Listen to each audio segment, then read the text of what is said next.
let's see. Have we seen Bitcoin this morning? What is Bitcoin up to? Last I saw was 82,000. Sorry, my apologies. 83,000. Wow.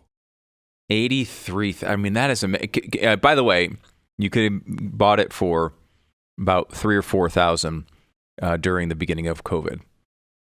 So I remember, Glenn, a time when this office was buzzing constantly with what wound up being a quote unquote bubble of 19,000. Yeah. And that was in 2017. It's not going to come back. It's never going to get higher than that. You look at the entire chart of Bitcoin now, and that bubble that was that was the game ender. This is it. It's popped. It's going to zero. Every freaking media institution had 100 articles about how it was over. And then it rose again, and you had the FTX situation happen, and again it was all over, and we had to read article after article after article. Now 83,000. Every single person in history that bought Bitcoin and has held on to it is now in the green. By the way, January 23rd of this year, it was $38,505. Gosh, this year, $38,505. Incredible. I mean, it is. And you know what? Incredible. You know what this is? The government of the United States under Donald Trump, him saying, "I'm not going to be hostile to you. I won't be hostile. Yep. I'm not going to try to put you out of business. In fact, the government is going to now get hostile on the idea of a Fed coin. We're not going to let the Federal Reserve do a currency. No more. There's no Fed coin that is going to happen." And he wants a constitutional amendment, but he'll at least pass laws that say they cannot do that. That's what's giving people confidence. It's not the free market. It's the fact that the free market there's hope that it actually works now, that people can buy what they want to buy and not fear the government coming in and shutting it all down. Yeah, and Trump has talked about when the U.S. government comes in contact with Bitcoin, it doesn't just pump it out to the market. When they have about 200,000 from... Why would they do that? Right. Hold it. Have a Bitcoin reserve. Certainly El Salvador has done this to great effect. We spend billions of dollars, and we just hand out, hey, I just found the $6 billion check in my I left it in my suit. I sent it out to dry cleaning. They just pinned it to my suit, so I didn't forget I had $6 billion here. Why don't you take that for your little war? What? I know. Okay, we find that money. Why have we not taken $10 billion and just funneled it all into Bitcoin and put it in the treasury? Why haven't we taken a $50 billion, right, and then hold it? We have $12 billion actually, I should say, with the new prices, $16 billion of Bitcoin currently in U.S. possession from various investigations, Silk Road being one of the big ones, but various investigations. And we come in contact with it often. When there's an investigation, some drug dealer has some Bitcoin, comes into the U.S. possession. We should buy it. Trump is just saying, hold it. The current policy of the U.S. is just when the investigation is finally wrapped up to just dump it into the market. There's no reason to do that. Why not hold it? And, this is the type of thing that one of the reasons why we talked about this so long ago, Glenn, was because it undermines the ability for the U.S. government to constantly print cash forever, right? It undermines that. And if you're worried about that in the future, having a policy where you can offset it a little bit is good positive thing.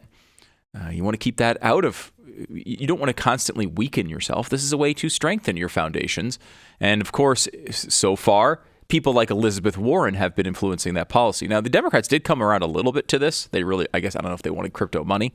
They actually, some of them wanted all the money. Well, they wanted all the money, and there's a lot in crypto. But can you imagine how annoyed Elizabeth Warren is today? That makes me just feel so good. Oh, a lot of this makes stuff me feel so happy. good.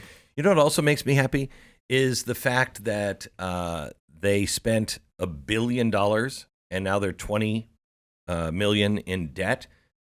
Her campaign? How's that possible? How is it possible? How is it possible? My favorite part of this, Glenn, is picturing the maxed out Kamala Harris donor. Someone's like, you know what? Democracy's on the line. Hitler's coming into office. I'm putting my full $3,500 behind Kamala Harris, taking that step. You're a maxed out donor. You're going to get campaign literature to the end of time from every candidate from now on, but you're taking that stand. And you know what you accomplished? You paid for 1/100th of the set that she used to film a sex podcast appearance. That was what your big moment of becoming a maxed out donor paid for, like one letter in the sign behind her as she filmed a sex podcast. Why would she? Oh, I love it. Why did they build the set for the sex podcast? Why would they do that? Because she wanted to do it in a hotel, apparently. Now, this is something that people do, as you know. Like sometimes they don't want. You want to go get a separate studio. You don't want to go across town with all your people. You don't ever spend that kind of money. No, ever. Nobody does that. No, They gave Harpo $1 million. Did you know that? Yes, $1 million to Harpo. That's Oprah's production company. Yeah, because she produced for some of these events, apparently, which is great because I've produced interviews with him. With Trump, we didn't get paid. In fact, I would feel dirty if I had gotten paid for that. Especially if it was something important to you. Yeah. Right? Like if you were saving democracy from Hitler, right? Like you would say, we're donating all of our time. If I'm endorsing a candidate like Donald Trump, I mean, I didn't make a financial contribution. The money that this damn election cost me is eye bleed. It's eye bleed. But that was that was my choice. I was like, well, if I want it done, I'm going to have to pay for it. Let's go. Yeah. Let's do it. Mm-hmm. None of these people did. I know. Beyonce, I love it. Bruce Springsteen, they all made $1 million for walking on the stage. I love it so much. I can't even describe how much I love the fact that these celebrities bilked this campaign out of all this money. I love it. They are so shallow. Keep doing it. There was a clip going around, which was a 7 or 8 minute synopsis edited down of MSNBC's election night, which was really fun to watch because there's this incredible optimism. I will.